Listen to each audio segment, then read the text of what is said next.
Bom, Flávio, cara, eu acho que o melhor lugar pra gente começar é eu te perguntar como é que tá teu pai.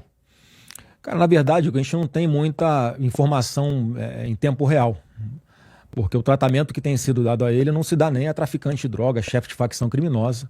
A gente fica sabendo por um parente da Michelle, na verdade, que vai lá levar as refeições para ele. E aí, dependendo do policial que está ali no plantão, dá uma informação, né, mais precisa ou uma informação mais genérica. Tipo assim, não, quando o cara está de mau humor, ele fala, ó, sem alteração. E pega a comida e leva lá para o presidente, porque ele não se recusa a consumir qualquer coisa de comida e bebida que é fornecido lá dentro de onde ele está, não por causa dos policiais, mas que ele tem uma desconfiança da origem disso. Então a notícia que a gente tem é sempre muito genérica, a gente nunca sabe se é a verdade. E a gente confia mais quando vai algum advogado lá, que aí conversa com ele por um tempinho a mais e aí comenta com a gente como é que tá. Mas a última notícia que eu tenho é que, enfim, ele tá sem alteração. Entendi. Então eu não sei de verdade como ele está. Amanhã, se Deus quiser, eu vou estar com ele na parte da manhã. Mas só que mais uma regra que foi inventada só para ele, Igor. Eu só posso estar com ele uma vez por semana por 30 minutos. Então, assim, não dá nem para conversar muito e, enfim, tomar algumas decisões que são importantes, que ele me deu a orientação, mas vamos tentar, e o importante é estar sempre levantando o moral do coroa, né, para ele estar firme e resistir a esse sequestro que ele está passando, porque ele está num cativeiro e a gente vai continuar fazendo a nossa parte ali para tentar reverter não só a situação dele, como de centenas de pessoas que, no meu ponto de vista, foram muito perseguidas e humilhadas e condenadas injustamente pela vontade, praticamente, pela articulação de uma pessoa só. Tu tá falando do projeto de anistia. A gente está há alguns meses batalhando nesse assunto. E qual é a dificuldade, Igor? A dificuldade é que tem, claramente, algum fator externo estranho ao Congresso Nacional que inviabiliza o andamento dessa pauta. A gente está com dificuldade até de pautar, que foi o que a gente combinou, o que a gente pediu, na verdade. Nós negociamos isso, tanto com o Hugo Mota, presidente da Câmara, quanto com o Davi Alcolumbre, presidente do Senado, quando eram candidatos ainda a esses cargos, que eles pautariam a anistia. É o que a gente está pedindo agora, para pautar a anistia e ir para o voto. Como sempre foi, aquela frase que muitos adoram falar, o plenário é soberano. É o que a gente está defendendo, porque de verdade não cabe uma dosimetria, uma redução de pena, quando a gente está falando de pessoas que não cometeram esses crimes dos quais elas estão sendo acusadas. Então a gente está ali pressionando para que esse ano ainda a gente consiga votar. E estou esperançoso que a gente consiga. Então, muitas vezes as pessoas pedem para a gente ir para não estou vendo vocês falando nada, não estão vindo para pancada, fazendo obstrução. Cara, já fizemos e não deu certo. Se só falar e ficar em rede social adiantasse, já estava resolvido. Mas a gente está realmente tentando uma costura política ali, sem muito alarde, para que diminua a pressão sobre aquelas pessoas que querem enfrentar esse tema no plenário da Câmara e do Senado, mas sem receio, né? Olha que democracia linda a gente Essa vive. pressão viria de algum dos poderes? É lógico que vem do outro lado da Praça dos Três Poderes, e a gente, eu fico, né, assim, dá uma sensação às vezes de impotência, no sentido, cara, a gente só quer fazer o nosso trabalho. Vamos pro voto para ver quem tem mais voto e resolve esse negócio ou não resolve, independente do que algum outro poder queira fazer depois desse processo legislativo completo. Então, estamos aqui mais uma vez insistindo com essa anistia total, sim, porque a gente vai discutir aqui ao longo do programa. É um processo que, na verdade, tem várias provas que inocentam quem hoje está preso. No mundo ideal, Flávio, então tu diria que esse projeto da anistia estaria pautado e estaria em vias de ser votado e não está rolando porque há uma pressão do STF, vai. A preocupação não é essa, Igor, não é do STF realmente, é do Alexandre de Moraes, basicamente, que foi o grande articulador para a gente chegar até esse ponto. E hoje, quando a gente olha com calma, Igor, o filme todo, não apenas o momento que a gente está, isso já foi articulado desde o primeiro dia de mandato do presidente Bolsonaro. Já vem sendo articulado. Porque, na verdade, o Bolsonaro se elege em 2018. Porque uma das paradas que eu ia te perguntar aqui é justamente quando é que tu acha que começa essa perseguição. Pra você ter uma ideia, quando você vai lembrar de um caso que teve bastante repercussão, que foi quando o Alexandre de Moraes deu uma decisão para impedir que o então delegado Alexandre Ramagem, delegado da Polícia Federal, assumisse a chefia, a diretoria-geral da Polícia Federal. Isso foi em 29 de abril de 2020. 29 de abril de 2020, tinha 1 ano e 4 meses de mandato do presidente Bolsonaro.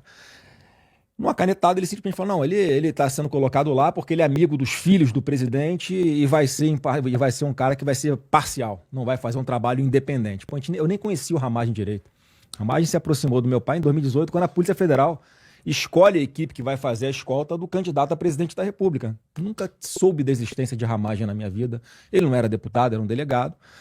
E aí você vê que com 1 ano e 4 meses de governo já tinha um tipo de decisão inédita dessa. Quer dizer, já vinha ali, ao longo desse 1 ano e 4 meses, uma série de pequenas alfinetadas, interferências no poder executivo do governo do presidente Bolsonaro, e de lá para cá foi só confusão, a tensão acirrando cada vez mais. E o presidente Bolsonaro sempre numa linha de tentar, pô, o que eu faço para reagir a uma perseguição que vem da mais alta corte desse país? Ou melhor, eu gosto de fazer sempre a ressalva de uma parte dela, de alguns poucos integrantes do Supremo Tribunal Federal. E foi nesse contexto que ele não teve paz ao longo do seu mandato inteiro. Eu mesmo tentei várias vezes fazer alguma espécie de intermediação, de extensionar a relação. Eu falava assim: pai, quem tem que falar, eu faço esse meio de campo para você, mas quem tem que falar diretamente com os caras é você, porque quando você senta para conversar com alguém, cara, Igor, eu não conheço uma pessoa que para trocar uma ideia com o Bolsonaro e que não mude radicalmente a percepção que tem dele. Porque a grande mídia pinta um quadro de um cara autoritário, arrogante, escroto, e é exatamente o contrário. Um cara do coração gigante, um cara patriota de verdade, que, pô, entrou só em confusão aí, podia estar tranquilamente tomando água de coco na praia em qualquer lugar do mundo, sem precisar passar pelo que ele está passando. Podia ter ficado nos Estados Unidos, depois de que acabou o mandato dele em 2022. Ele resolveu voltar para cá para dar o exemplo, é uma marca dele, ele gosta de dar o exemplo, não fala da boca para fora. Não, vocês têm que me seguir pelo meu exemplo. E foi assim que a gente aprendeu dentro de casa, e assim que ele continua fazendo até hoje. Então, uma grande injustiça. Ele hoje ele é um cara que está num cativeiro, como eu gosto de falar, é um sequestrado. E é bom começar a conversa nessa linha, porque obviamente que a vida continua, as coisas vão acontecendo, mas a gente fica, enquanto a gente não resolver essa questão, no voto, no plenário, se a gente vai aprovar a anistia total, ou independente do que vai acontecer desse processo legislativo todo, Igor, o que a gente tem pedido é: pauta o raio do relatório lá do deputado Paulinho da Força e vamos para o voto para ver quem tem mais voto e deixa o plenário decidir. Vamos fazer a nossa parte no Congresso Nacional sem interferências externas. É o que a gente está pedindo. Justo. Cara, você mencionou algumas coisas que... Bom, a primeira coisa lá no passado foi o impedimento do Ramagem de... Não foi a primeira. Quando aconteceu isso, já estava tensionado, já estava uma relação ali de trocação. Esse foi, assim, eu acho que o que todo mundo lembra, que foi algo marcante, foi com 1 ano e 4 meses de governo. Sim, sim. E aí, cara, talvez... Você acha que isso teria... Tu acha que o jeito que tá hoje, se tu tivesse, por exemplo, apoiado a CPI da Lava Toga, a gente estaria numa situação mais controlada hoje? Porque você tava falando, tava tentando distensionar. Eu lembro que tu chegou a falar, inclusive, sobre isso, falando, cara, pra que eu vou tensionar mais ainda, não sei o quê. Mas me conta o teu ponto, assim, não é importante. Será que seria diferente? Primeiro que ela não ia acontecer. Por que acontece, Igor? Qual o presidente da República que quer confusão com o Supremo? Bom, idealmente. Né? Então a gente tinha ainda ali alguns degraus a serem escalados para tentar evitar de chegar num ponto de porrada total de frente com o Supremo, né? Eu sempre fiz aquilo que meu pai determinou. Como é que é a minha relação com ele, Igor? Eu discordo de alguma coisa, eu tento convencê-lo do contrário, ele tenta convencer que não. Enfim, resumindo, eu posso até não estar convencido, mas no final vou fazer o que ele manda. E vai ser sempre assim, inclusive nesse momento agora, eu vou fazer o que ele mandar.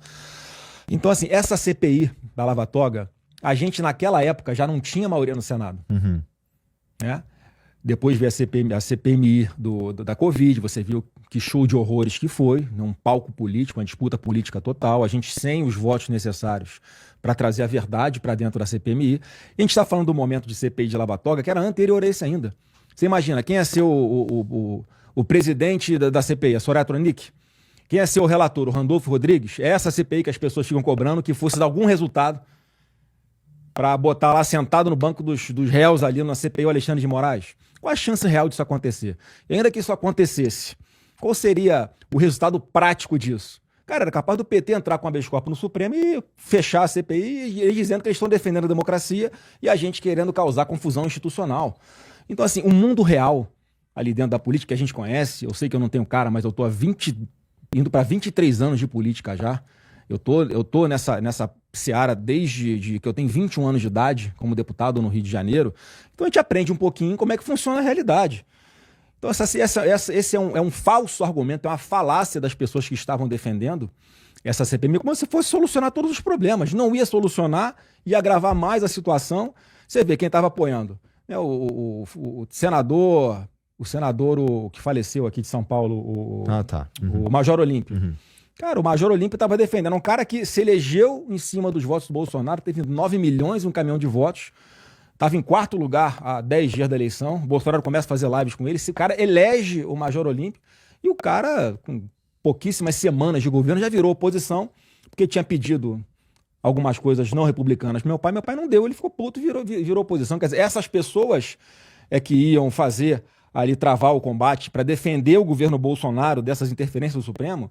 Então, assim, tem que ser muito anjinho, tem que ser muito inocente para achar que na prática isso ia dar algum resultado e, na verdade, isso só prejudicaria, né, ia acabar de vez, enterrar o governo vivo de vez. E teve bastante disso que você tá falando aí, né, Flávio? Um monte de... teve vários candidatos que surfaram no capital político do teu pai, foram eleitos e algum tempo depois, uns mais cedo, outros mais tarde, mas de uma forma geral, de 2018 para cá, o cenário de aliados e opositores moveu-se bastante, né? Igor, o que acontece? É mais uma... Eu acho que é uma qualidade do meu pai, tá? Mas, na prática, eu acho que ele precisava ter um pouquinho mais de cuidado, porque ele é um cara de um coração tão grande, cara. Então ele senta pra trocar uma ideia contigo aqui. Se ele acreditar em você, cara, ele vai comprar o teu barulho, ele vai até o final com você, ele vai botar o capital político dele em jogo pra poder te ajudar. Ele é assim, cara, com quem ele acredita. Então muitas pessoas que eram mal intencionadas se aproximavam dele e ali conquistavam a confiança dele de alguma forma e depois que estavam eleitas com base nessa credibilidade que ele tem perante o eleitor, achava que, não, agora eu só vou solo, eu sei o que eu estou fazendo, o Bolsonaro não sabe o que está fazendo. E aí a resposta que eu sempre falo é a seguinte, né? O que aconteceu com essas pessoas? Então, eu confio muito, muito nesse julgamento da urna, cara. Então, cara, se a urna julgou e o cara caiu de 500 mil votos para 20, quer dizer, ele teve uma resposta, quem deu o mandato, tirou o mandato. E, invariavelmente, quem vai para essa linha com o presidente Bolsonaro acaba se ferrando. Então, assim, não é o povo, o nosso eleitor, Igor, ele é diferente do eleitor mais à esquerda, porque ele acompanha o que a gente faz, cara. Ele acompanha o que a gente posta, acompanha como é que a gente vota, cobra, manda e-mail, liga, tira satisfação na rua. Isso é bom. Eu sempre fui aberto a isso. Graças a Deus, eu sempre fui reeleito com votações crescentes, cara. Que é sinal o seguinte, a gente não tá perdendo voto. As pessoas vão tomando conhecimento do mandato e vai aumentando a votação. E foi assim que eu fui o deputado estadual 4 vezes em janeiro e depois com 4.380.000 pessoas me dando o mandato de senador. Então, assim, muita gente que vai para a linha de querer se botar ali como uma pessoa que sabe mais ou que tem uma visão mais ampla do que está acontecendo na política do que o Bolsonaro acaba tendo esse destino. Algum desses aí tu suspeitou desde o princípio, cara? Não precisa me dizer nome não, mas puta, eu vi uma galera chegando ali que eu achava estranho. Eu acho que assim, talvez eu tenha percebido um pouquinho antes do meu pai algumas situações, né, mas eu sempre fui muito, Igor, de entender que a gente está numa guerra. E é uma guerra. A campanha, né, o nome campanha eleitoral, é uma alusão à campanha, na expressão militar da palavra, na conquista do território além dos muros da sua cidade. Uma campanha é isso.